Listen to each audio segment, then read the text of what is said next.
ಕೊರಗತನಿಯ ಮಾಯವಾಗಿ ಕೊರಗಜ್ಜ ಆಗಿದ್ದು ಹೇಗೆ ಎಂಬ ಮೊದಲ ಭಾಗದ ಮುಂದುವರಿಕೆ ಇದಾಗಿದೆ.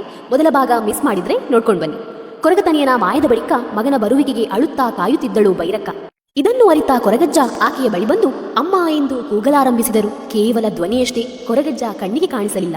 ಆಗ ಕೊರಗಜ್ಜ ನಡೆದ ವಿಚಾರಗಳನ್ನು ತಾಯಿಗೆ ವಿವರಿಸಿ ಮುಂದೆ ಏನೇ ಕಷ್ಟ ಬಂದರೂ ಒಂದು ಬಾರಿ ನೆನಪಿಸಿಕೊಂಡರೆ ಬರುತ್ತೇನೆ ಎಂದು ಅಲ್ಲಿಂದ ಮುಂದೆ ಸಾಗಿದರು. ಕುತ್ತಾರು ಎಂಬ ಪ್ರದೇಶಕ್ಕೆ ತಲುಪಿದರು. ಕುತ್ತಾರಿನ ಪ್ರಧಾನ ದೈವವಾದ ಪಂಜಂದಾಯ ದೈವಕ್ಕೂ ಉದ್ಯಾವರ ಅರಸು ದೈವಗಳ ನಡುವಿನ ಯುದ್ಧದಲ್ಲಿ ಇಬ್ಬರಿಗೂ ಗೆಲುವಾಗಲಿಲ್ಲ. ಪಂಜಂದಾಯನನ್ನು ಕಂಡ ಕೊರಗಜ್ಜ ನನ್ನಿಂದ ಏನಾದರೂ ಸಹಾಯವಾಗಬೇಕೇ ಎಂದು ಕೇಳಿದಾಗ ನಮ್ಮಿಂದ ಆಗದೇ ಇರೋದು ನಿನ್ನಿಂದ ಸಾಧ್ಯವೇ ಎಂಬ ಮಾತುಗಳು ಬಂದವು.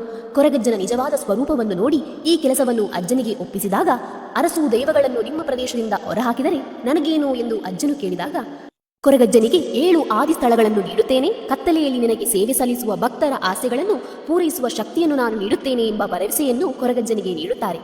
ಕೊರಗಜ್ಜ ತನ್ನ ಶಕ್ತಿಯಿಂದ ಕಂದು ಚರ್ಮದ ಹಸುವನ್ನು ಸೃಷ್ಟಿಸಿ ಅದರ ಕಾಲನ್ನು ಕತ್ತರಿಸಿ ತನ್ನ ತಲೆಯ ಹೊದಿಕೆಯೊಳಗೆ ಮರೆಮಾಡಿ ಅರಸು ದೈವಗಳ ಕಟ್ಟೆಯ ಬಳಿ ಬಂದು ನೀವು ಧಾರ್ಮಿಕ ರೂಢಿಗಳ ಪ್ರಕಾರ ಮೂಲ ಸ್ಥಳಕ್ಕೆ ಹಿಂದಿರುಗಬೇಕು, ಇಲ್ಲವಾದರೆ ಈ ಹಸುವಿನ ಕಾಲನ್ನು ನಿಮ್ಮ ಮೇಲೆ ಎಸೆದು ನಿಮ್ಮನ್ನು ಬೆನ್ನಟ್ಟುತ್ತೇನೆ ಎಂದರು. ಅರಸು ದೈವಗಳು ಸಾತ್ವಿಕ ದೈವಗಳಾದ್ದರಿಂದ ದೈವಗಳು ತಮ್ಮ ಸ್ಥಳೀಯ ಸ್ಥಳವಾದ ಉದ್ಯಾವರಕ್ಕೆ ಹಿಂತಿರುಗಿದರು. ಕೊರಗಜ್ಜನಿಗೆ ಗೆಲುವಾಯಿತು.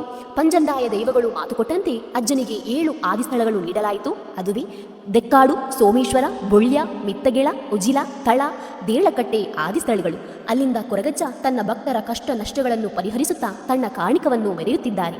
ಅಜ್ಜನಿಗೆ ಪ್ರಿಯವಾದ ಚಕ್ಕುಲಿ, ಎಲೆ ಅಡಿಕೆ, ಸಾರಾಯಿ, ಅಗಿಲು ಸೇವೆ, ಕೋಲ ಸೇವೆಗಳನ್ನು ಹರಕೆಯ ರೂಪದಲ್ಲಿ ಭಕ್ತಾದಿಗಳು ಸಲ್ಲಿಸುತ್ತಿದ್ದಾರೆ.